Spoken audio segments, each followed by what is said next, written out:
And our first speaker, I'm very excited to have on. I'm going to just go by Dada because that's the coolest first name you could ever have. Dada, is that your birth name? It's like baby language, da da. No, it's it's not my birth name. It's my spiritual. Well, actually, my spiritual name is Gunamuktananda, which you can also see on my name there. But Dada means elder brother. It's like it's a generic name for us meditation teachers that wear orange in Anandamaga, which is the organization that I belong to and that I teach meditation for. It's So unbelievable basically, I'm how. a sannyasi. I'm a renunciate. I don't have a family. I'm a yogic monk, and that's the system that we have for addressing people like me.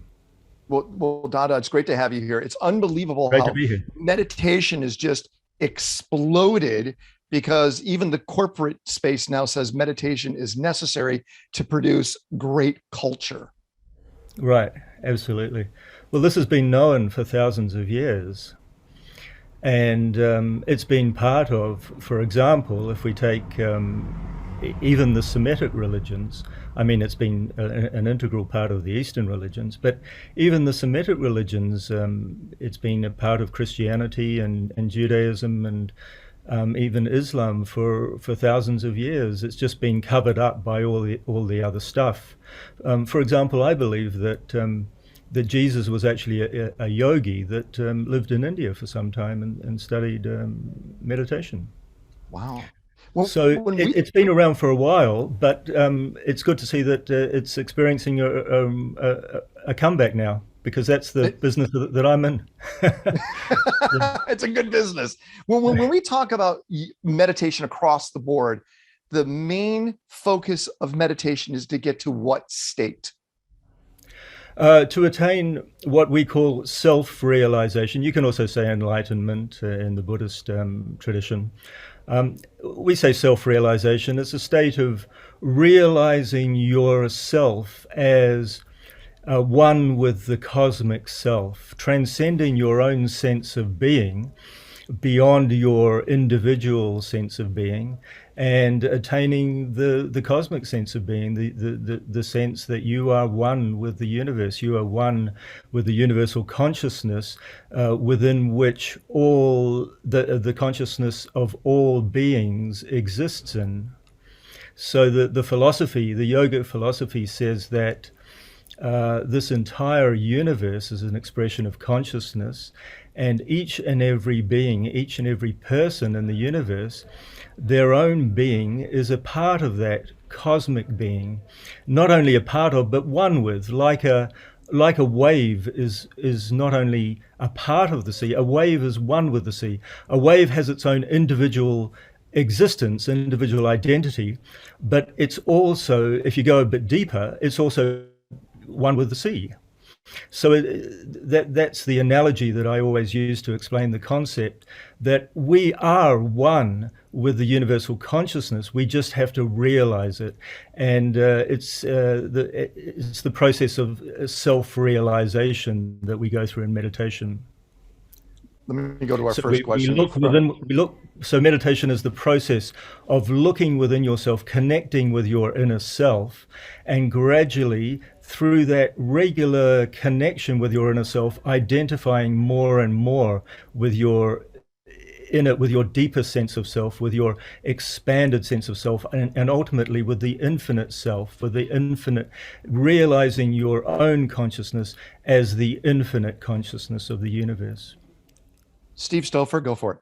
Sure. Dada, thank you so much for that explanation. One of the best ones I've heard.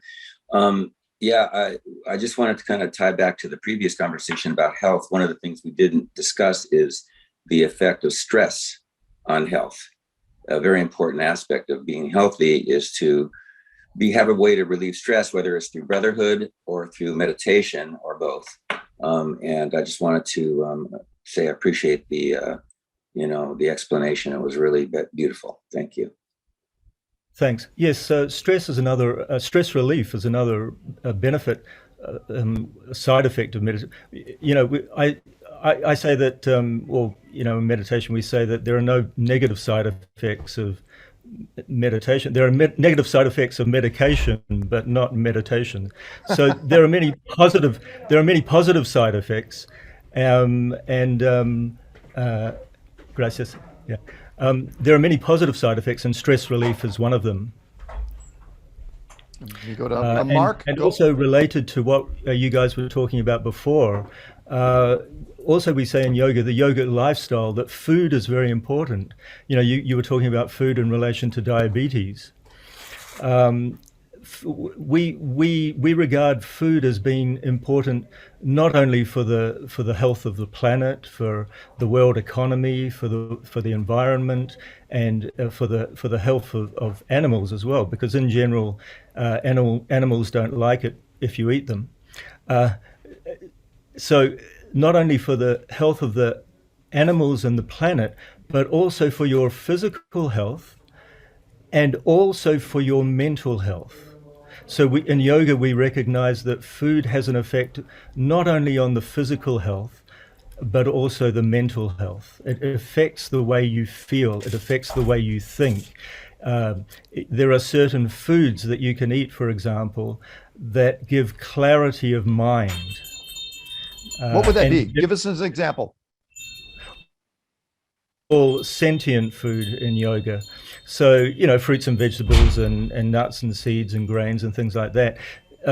So a vegetarian diet, but also a diet which excludes onions and garlic, because onions and garlic are toxins, and you may not feel it if you're eating them regularly, but they cloud the mind. They make the mind foggy. So if you want clarity of mind, there are certain foods that you can eat to attain clarity of mind.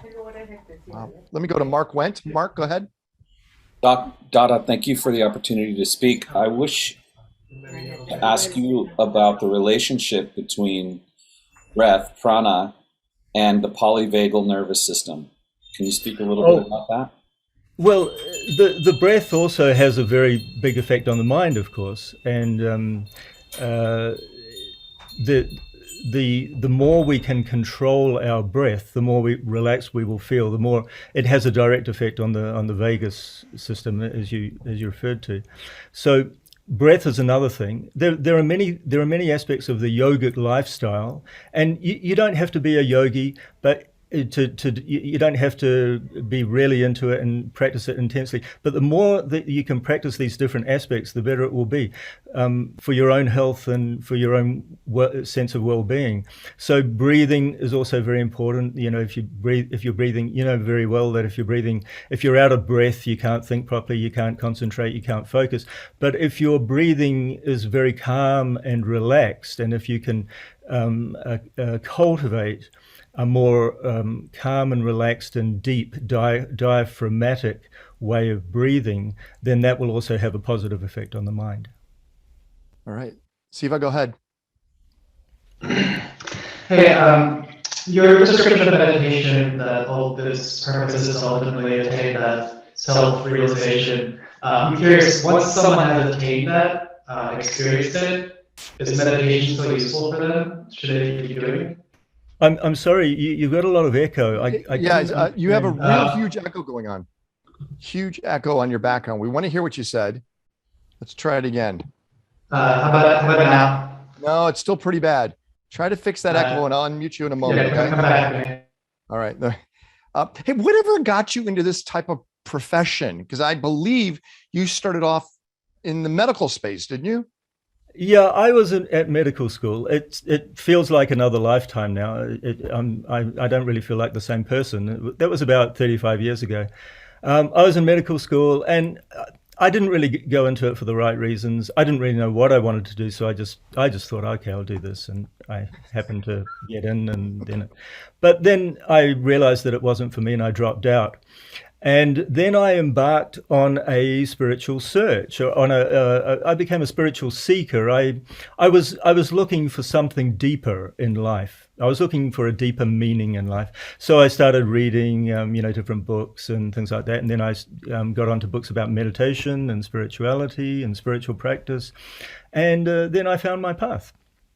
It's amazing. And this area now, are you working more with people that are coming to seek you? Are you online helping people out? Are you doing big events? Just how do you spread your knowledge? All of the above. Ah, I teach individuals their personal meditation. So I have my, if I meet someone and they come to see me and they want to learn meditation, then I teach them. I'm also invited to events such as this. I'm also invited to speak at, physical events. So there's many different ways that I try to spread the word about meditation. And this being here now is one of them. I love that you're here. Someone like a Joe Dispenza, of course, has become very popular. Is Joe teaching the practices that you like, or would you add something more or do something different? I don't know a lot about what Joe Dispenza is teaching. Of course, I've heard of him and I know roughly what he's teaching. It's along the right lines. But what I teach is what my guru taught. So I convey the teachings of my guru, and that is a very scientific and comprehensive meditation practice based on mantra. So we use mantra meditation, which is a very scientific technique. It's a very exact science. Actually, it's not. Of course, it's not a physical science. You can't validate the effects of it physically, but it's a very deep intuitional science, and I believe, I believe it's a very so that's what I bring to the party that other people are not teaching. Yeah. Got it. Alan? And the mantras that we use have been are not only have the effect of meaning. Meaning is very important. As you think, so you become. They have a special vibration, and they have a very sacred vibration to them as well. So it goes beyond the physical and the intellectual, and it goes into the spiritual. I love it. Alan, go for it. Well, the quantum realm and the subatomic is vibrational, as is the cosmic mind. And the scientific developments that allow you to quantify the energy that's involved in the cosmic mind and to align yourself with it and to envision a future reality that you want imparts in the subconscious, which is totally amenable to suggestion, a matrix, a framework. And a key element is not to worry about if, when, or how, but just to vision clearly what you want to achieve, and then be open to the serendipity and the wonderment of. Dada, did Alan make sense to you? Did you guys just have this incredible connection? Well, yeah, sure. I connect very much with what Alan just said. With the development of scientific techniques, we are able to quantify and validate a lot more of the effects of meditation that we could do in the past. For example, there's also MRI studies now that show that meditation affects the mind. You can see the effect on through the visual effect of the brain, the changes in the brain on the MRI scans. You can see what's going on in the mind. So absolutely, Alan referred to the different ways in which we can quantify the spiritual realm, also in the field of physics and astrophysics as well. And what would be a technique that we all can practice, something that's simple initially to get us into this phase if we've never been able to meditate? Is there some or a few steps so that we can at least challenge ourselves with so we can actually go into this realm? Sure. Well, you can do something very simple and close your eyes and just try to feel, first of all, make sure that your breathing is as calm and relaxed as you can. And if the more peaceful the environment you're in, the better. And then just try and feel with your eyes closed your center. Try to center yourself on the center of your being, and try to feel that the center of your being is full of love, full of what we call bliss, infinite happiness. Try to feel infinite love and happiness within you and all around you. That's a very simple thing that you can do, that everyone can do, and you can do that anytime. But as I said, through the process of mantra, we can intensify that feeling. So a mantra is like a key which unlocks your inner being, your inner sense of bliss and well-being, and the love within yourself and all around us. So you can do that very simple technique that I just said, but there's a lot more that you can do also.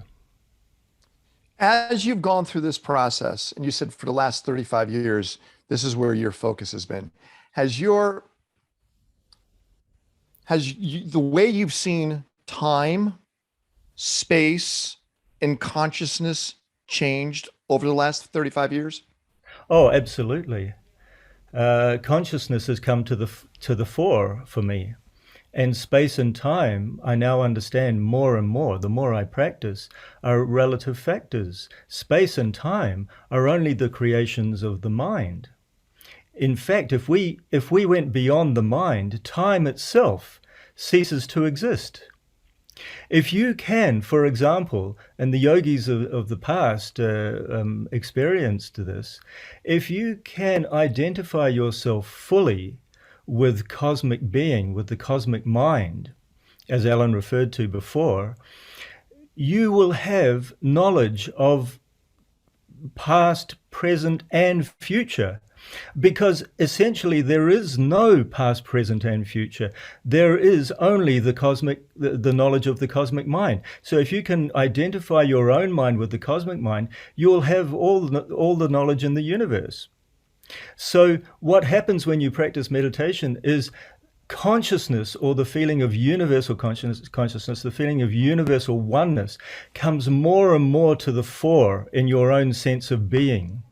Gradually, your own sense of being becomes one with the cosmic being, with the cosmic sense of being, with the sense of infinite existence, infinite being. And all the relative factors and all the temporary things that happen in our lives become less and less important. So you can get a much better, a much wider perspective on things, and little things won't bug you as much. Mm. So the more you get into it, the less little things will bug you, and you see the big picture in all circumstances. One of the biggest killers of men is suicide because of depression. How can meditation help combat depression? Because, depression is due to a lack of sense of, it's due to a feeling of hopelessness. It's due to a feeling of a lack of a sense of connection. If you feel that you are isolated, if you feel that your own sense of existence is insignificant and is small and insignificant, and you feel hopelessness because you don't see any meaning in your life, you don't see any purpose in your life, then you'll become depressed. So the more you connect with your inner sense of self, the more you feel that your own existence is part of a greater existence, is part of the great existence of the entire universe, and the more you feel that your own life, you're on a mission. You have a sense of mission. Everybody is on a mission to realize themselves. If you can feel that in your own life, there's no chance of getting depressed. The more that you can feel that, the less depressed you will feel. So all these things like anxiety, depression, fear, all these negative things that we experience that lead to the end result of suicide, for example, can be mitigated and can be completely annihilated by the practice of meditation, because the process of meditation is the process of connection to your inner self and the higher self, and a greater and greater feeling of oneness and purpose and meaning in your life. Dada, I don't want to keep you on much longer. I appreciate you calling in for us. As we look in our community here, us being men, heart-centered men, we're always trying to help ourselves to become better than what we are today. And that's mentally and physically, and of course, in our careers, our families. To get to a point to where meditation actually helps, how long does it take to practice? How long does it take to get into a place to where you have that nirvana or that enlightened feeling? Well, Experience.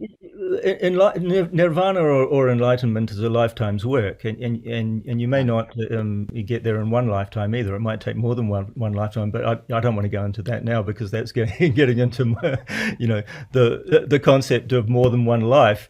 But if you start practicing sincerely, then you'll start to feel almost immediate results.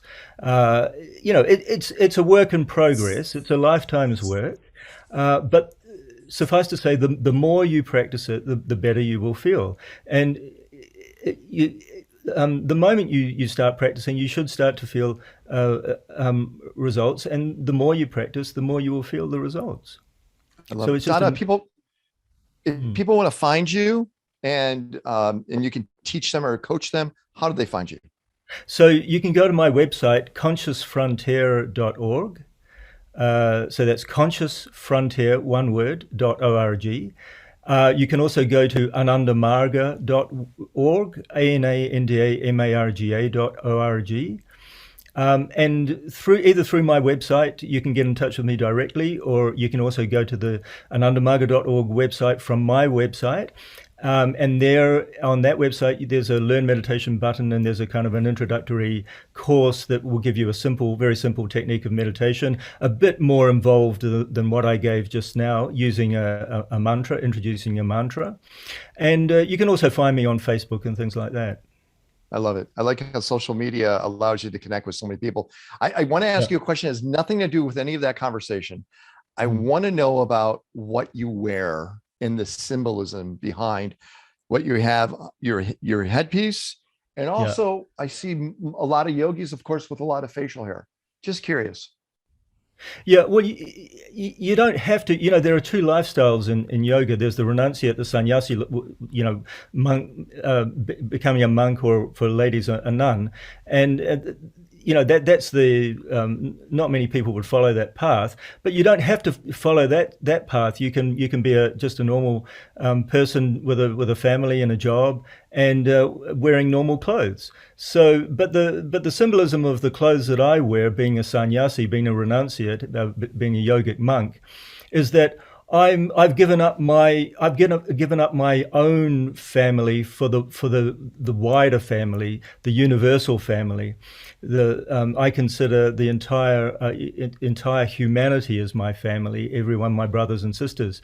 So the orange color symbolizes that, and it's a color which has traditionally been used in India for people that give up their small families for the greater good. And then the beard? The beard, it does help. It does have some mental effect. It has a very subtle mental effect, but it's not that pronounced. It's pretty awesome. Let's just face it. That's a pretty awesome beard. Yeah. Well, I think it's pretty good. Yeah. It is awesome. I don't like the concept of shaving myself. So it suits so me. You're saying it's actually out of being lazy. Yeah, that's the real reason. Yeah, everything else I said is just a cover up for that reason. Dada, thank you so much for hanging out with us. You're welcome. Thanks for inviting me. It's been great to be with you guys. Guys, connect with Dada. I think Neil Cannon, you should talk to him too about breathing, and bring him on to what's going on in the breathing side, what we do inside metal. And Dada, again, thanks a lot for spending time with us. Thank you. Actually, let me go to Neil. I do want to talk to Neil. Neil, real quick. Mr. Neil Cannon, who teaches breathing every day, basically at Metal. Neil, tell me, how much did that resonate with you? Oh, I loved everything that Dada was saying. I was just resonating with those words. I loved what you were saying, Dada. Thank you.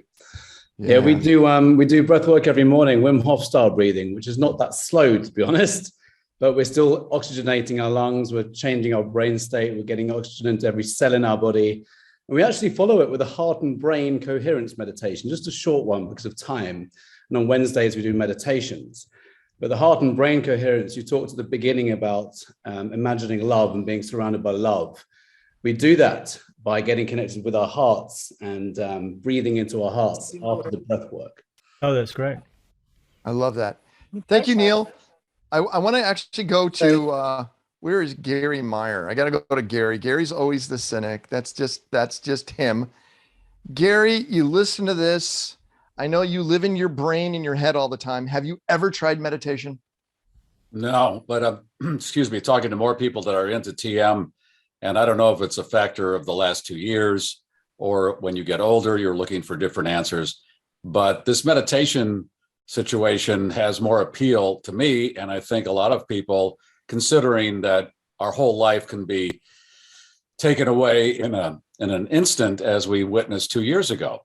And there has to be a bigger meaning to all of this, because that seemed very simple and devastating, and it didn't make sense. So are you telling me that you're going to try meditation? I will try anything at this point, because the madness that goes on every day, you can't cure it all with liquor, Ken, although on Fridays I try. No, you don't. I know you don't. I have a drink. cocktail show. It's right there. It's cocktail hour live. I know that, but you're not the one drinking. It's Leslie who drinks. No, Let me go drink to on Fridays. I don't drink a lot, but I save it for Friday. But meditation for the rest of the week sounds pretty good. I think it's a great idea. Let me go to Shaheen. Shaheen Shen, let's talk about meditation. How important is meditation in your life? Or do you think you just need to start adopting it and doing it? Yeah, I'm a fan of meditation. There's a great book if you guys want to check it out. I actually saw this book on Wendy Rhodes from Billion on her bookshelf, which bookshelves. By the way, that is a great way to find books because they research that shit like crazy. And the book is called Altered Traits. And it talks about how people who are lifelong meditators, actually the composition of their brain and how their neurons fire at some stage changes permanently. So wow. I love that. I think that's amazing. And I'm a big fan of it. I am not a fan of group meditation. I think it's something that is very portable and anybody can do anywhere on their own. You know, you just sit down, shut the fuck up and focus. I get it. And I'm going to go real quick to Sam. Brad and Mark, I'm going to push you guys off to a little later on. I just want to say something to Sam. Sam, I watched something you said in the chat, and you said that we never would have talked about this several years ago at Metal. Yes. Am I right to say that? Yes, that is correct. So why do you think we're discussing it now? Because the world is ready for it. And because we are moving from a paradigm of self-centered, individual-based success to a world-centric, global-centric, cosmic-centric intelligence. And Metal is reflecting that, and it's beautiful. I find that as I get older, you pay attention to what makes other people happy, and then successful comes after that. Because if you want to be successful, happiness does not come from success. Happiness to me is priority. And then hopefully a byproduct is success and whatever that is. And when I see people that have meditated and really take their mind and heart and put it up front, they're happy. Happiness is service, and you have to know what you're serving. You have to feel connected to a larger sense of purpose and that energy. If you serve from a place of individual need or desire, it's a lot less joyful than serving from a place of feeling a total connection with all of humanity. Before we bring on our next speaker, I'm just curious, Sam. A lot of people might not know about your situation. If they're new, you have been in a wheelchair for how many years? 22 and a half years. 22 and a half years. And you went through the whole roller coaster of emotions when it came to this. Did meditation help bring you to where you're at now? It was essential. It's essential. It daily. It continues to be essential. And how do you use meditation when it comes to your life? I use it every day as a practice, and I use it in every moment. So I bring meditation from the meditation cushion into every moment of what I'm doing. So when I'm with a client, I'm meditating with that client. When I'm with you right now, I'm meditating with you. I'm connecting to my breath. I'm connecting to my greater sense of higher self. I'm using the practice of meditation, not as just something to do for 15 or 20 minutes a day, but to do as a practice all day, every day. Just love how enlightened all you guys are. I really do. I really appreciate it. Sam, thank you so much. And everybody else. And Dada, if you want to hang out with us, we'd love to have you hang out with us. The problem is we're all going to start dressing like you because many of us haven't had a relationship with anyone else other than ourselves. So maybe that would work for a few of you guys.